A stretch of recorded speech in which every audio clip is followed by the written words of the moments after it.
Definitely feels surreal. Feels like I'm playing a video game and I just got cheat codes and I'm like, all right, I'm gonna knock out Aljo on the second Saturday, and it's just like, it's crazy. You thought it would be the second? Yeah, I mean, a lot of people kept telling me that I have a weird feeling it's gonna be in the second. I had that feeling. I don't know if I ever said that out loud, but I was like, I feel like it could be I feel like that fight could have kind of played out how I expected it to. My main goal was to not let him take me down, and I knew if I could keep it on the feet, I would knock him out. He was in here earlier praising your movement, your side-to-side movement, your ability to spin away from the kick when he would go for it against the cage. Did you kind of feel that if he got through the first round without being able to get you in the clinch or down, the second round he'd come out more aggressive and a bit more frustrated? Yeah, I thought the longer the fight stayed on the feet, the better chance I had of knocking him out. I knew it would get him frustrated, him not being able to grab me. I thought he was way too confident that he was going to be able to come in and just grab me. I don't know if he's ever sparred someone as good as I am or fought someone as good as I am. I truly believe I'm, a level above most people in the striking department. And I just felt like he was very confident because he had never experienced – it wasn't his fault. He had never experienced someone that fast in front of him. When you landed the right hand that put him down, did you think, and that's a wrap? Or did you think, okay, hold on, stay composed, get this finished properly? It's so weird. I just kind of allow myself to be taken over by my higher self, and it's hard to remember certain moments in there because I feel like I'm just flowing. I do remember seeing his eyes roll back like 3 or 4 times, and I was surprised the ref didn't step in. Not that he should have, but I thought he could have. But I was just so tough, man. You said quite honestly that you'd never had nerves like it, right? Well, Yeah. do you think that was just because, oh shit, the title shot is finally here, or was it Aljamain's star? What was it about it that made tonight a nerve-wracking experience? Dude, I haven't grappled in 6 weeks. I had a muscle strain, and I literally couldn't grapple in 6 weeks. Couldn't MMA spar.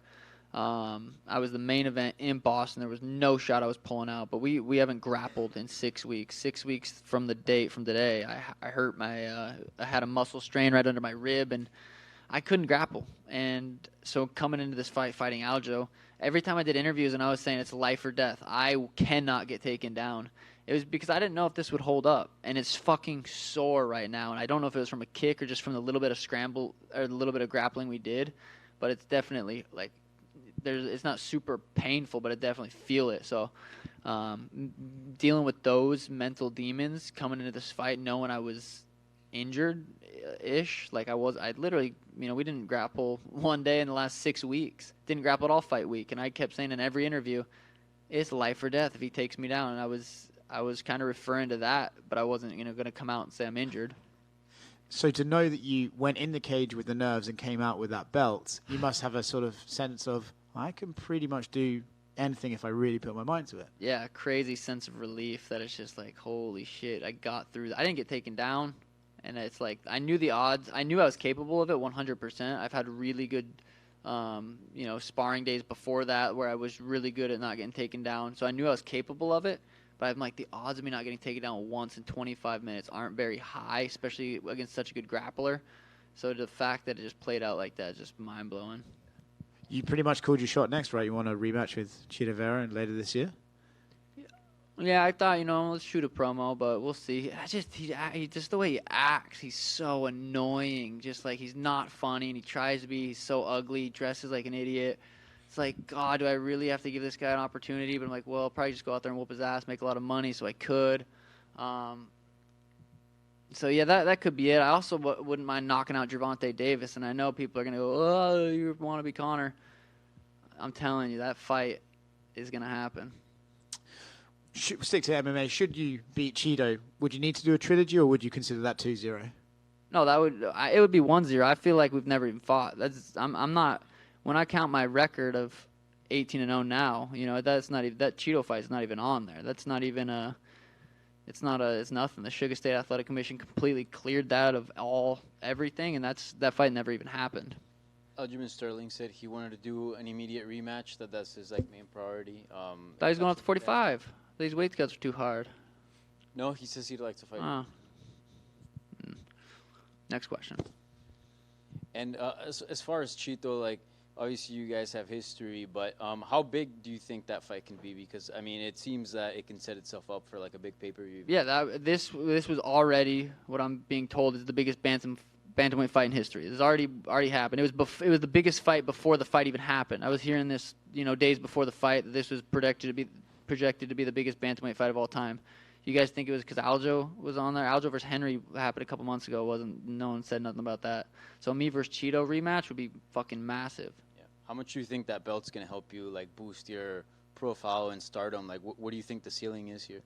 Oh God, I think billionaire status someday. Now I feel like I want to be out there gambling with Dana. This dude's throwing around a couple $250,000 just for shits and giggles.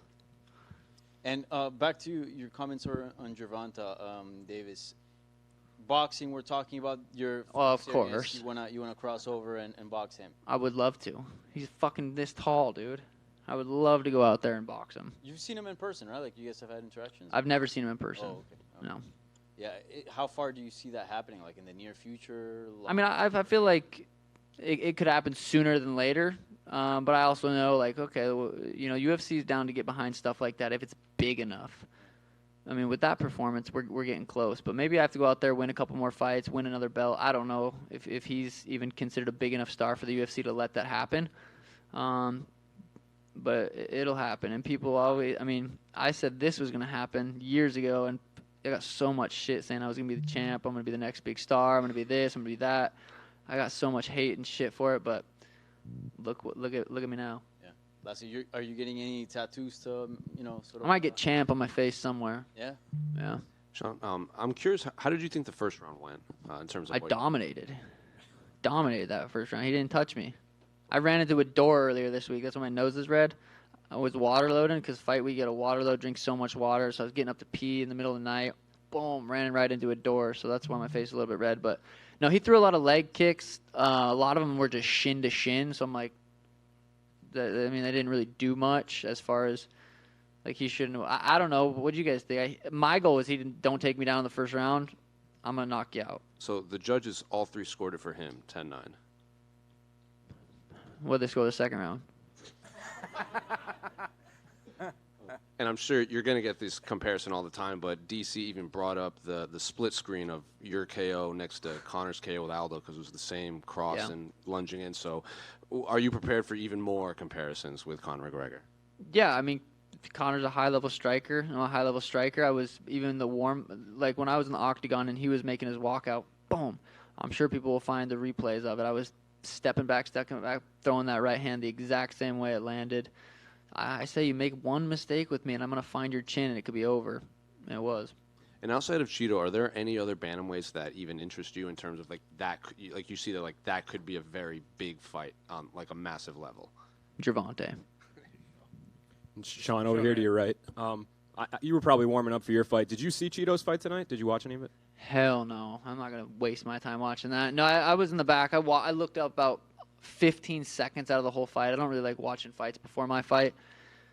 I did. I looked up to see that he won. I was like, okay, yeah, fuck it. This is perfect. But how was it? Was it entertaining? Was it fun? Was it a Cheeto fight? Pretty technical. Close. Boring? Okay. Also, I guess, there's obviously, since you've come into the UFC, everybody's had an opinion about you. How good is he? When you get in there and you do something like you did tonight, I mean, does that meet your expectations? Do you even sometimes exceed your own expectations? Yeah, I definitely just exceeded my expectations. Like, to go out there and actually do it like that, it's fucking crazy. But there's still going to be the haters on Twitter. There's still going to be the bantamweights that are, yeah, but before I fought Peter, I was like, this dude's can't beat Peter. It's Peter Yan. You can't beat him. Go out there, outstrike him, beat him. Fight Aljo. I had I don't know the odds, but I can't bet I wasn't a favorite in this fight going into it. Everyone was counting me out. And then I go out there and do that. I could fight whoever next, and it's going to be like, yeah, but. So this is just how it is. Sean, just to build off of that, like you said, you were a big underdog. Dana asked the entire room out of 70 people who picked, only one guy over there picked you. Everyone else picked against you. Is that a Montana fella? That said, obviously, the experts were against you. The betting odds were against you. What's your response to the people who doubted you? It makes me laugh. Not because to be honest, if I wasn't me and I was looking at me versus Aljo, I probably would have put money on Aljo too. Like he was He beat Peter Yan once. He beat T.J. Dillashaw. He beat Henry Cejudo. Dude's on a 9-fight win streak. He was dominating the bantamweight division, the best bantamweight of all time. Defended the belt 3 times, and then I'm coming up. My best win was against Peter Yan in a very, very close fight. I mean, the odds, I would have probably bet against me too if I didn't know me and know the confidence that I possess. That said, on the flip side, when you looked on in the arena, walking on the streets, I mean, it seemed like everybody was walking around with a Sugar Show shirt or some kind of thing supporting you. What do you have to say to these? Like, you have this cult following of people. What do you got to say to those fans? I know the Bantamweight Championship merch is already going fucking crazy right now. It's crazy that I remember I was at I was at some fight, and I was sitting in the stands, like, pretty high up in T-Mobile. And it was right when I got in the UFC. I think it was after I fought Soccer Mom. And I was like, there's going to be a time where I literally can't even walk into this arena without security. And now just looking out being the main event, seeing everyone wearing the Sugar merch is fucking wild. Congratulations. Thank you. Sean, so I wanted to go back to when you walked into the octagon because, right, you got to that top step, embraced the crowd, took a lap or two around, and we were literally watching you practice that step back counter right hand. Was that something that you visualized as a fight ender or something that you could really take advantage of? I mean, punching backwards is a skill not a lot of people possess, and I can punch going backwards, and I knew he was going to be pressuring me, and I know he likes to throw to shoot. He likes to throw for me to counter so we can shoot under. So I knew he was going to be lunging in with shots, and it really wasn't even a bad punch that he threw. It's just I'm not fucking accurate and sniped him. I've been saying it all week. I'm a sniper. I'm going to snipe his chin. I'm going to find it. And there we were. But, yeah, that's definitely a punch I visualized all week. You talked about the feeling of relief, right? Once the fight was called off, what were the first thoughts through your head, and what were you thinking? What was that feeling like?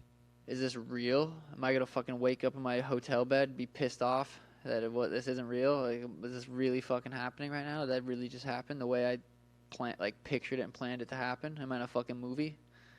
Then I was like, no, this is real. Thank you. Congratulations. Thank you. Sean, you're right. We talked earlier this week about Helena coming from a smaller town and how it kind of molded you. So when you look back at where that career started, fighting in like hotel conference rooms, some different places, fighting 3 times in a month, to where you are now with that belt, just how can you describe this journey and where you've come from to get to this point? Yeah, it definitely wasn't an overnight. This has been 12 years. I started kickboxing when I was 16 years old. And then, in Montana, and moved to Phoenix when I was 18, and it's been 2-a-days. Like, I've dedicated my life to this sport. I know you guys see the hair, the beautiful pink Lamborghini, the houses, and all the fun stuff. But I'm working, I'm grinding, I'm in the gym. I'm losing, I'm getting beat every single day, so I can come out here and win.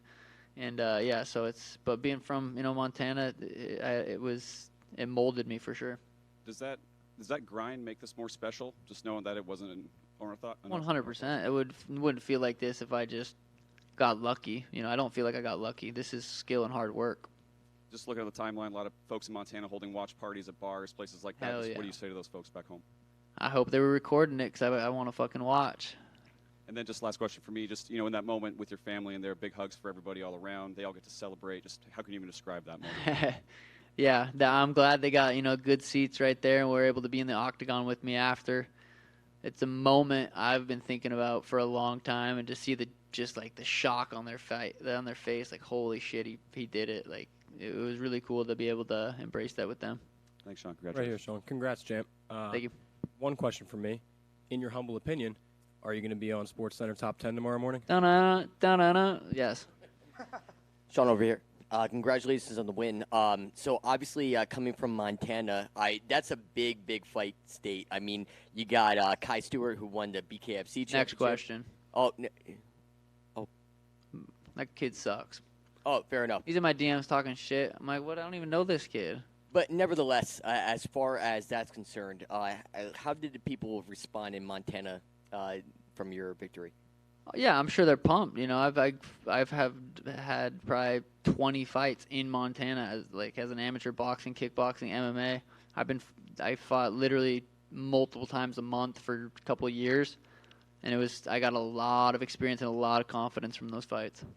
And how you feel being that next marquee name? Obviously, everyone brought up Conor McGregor and everything like that. You have 3 million followers on Instagram. Obviously, you're a very, very marketable gentleman. But, like, how does it feel to be that next poster child for the UFC, that next poster kid, and obviously that next marquee name? Cha-ching, cha-ching, cha-ching. That's what that means. Feels good. I've been telling. You can go watch my interview before the Contender Series, before I was even in the UFC. I said, watch. This is gonna happen. Literally, basically explained how my career is gonna play out in a couple sentences. Here we are. Congratulations to the win. Thank you. Here, you're right. What is it about Gervonta Davis in particular that winds you up so much? He's the. I mean, I don't really follow boxing, but I've heard of Gervonta Davis, and I think he's undefeated. You know, I'm about to pay. I want to have crazy, massive fights. That shit gets me excited. I love that stuff. And there's no stars in the bantamweight division. Gervonta, you could consider him like almost a star, and that's what gets me excited. Me versus Gervonta would be fucking massive. T-Mobile, or here, fuck it. A lot of the celebrities in the crowd tonight as well. Obviously, you have the Nelk boys, Mike, May, like all these different people. I mean, it seems like the stars are out in force for you as well. Yeah, I'm good buddies with Mike and the Nelk boys, and they're probably waiting for me to come slam some happy dads right now. Boom. Fuck yeah. Thank you guys.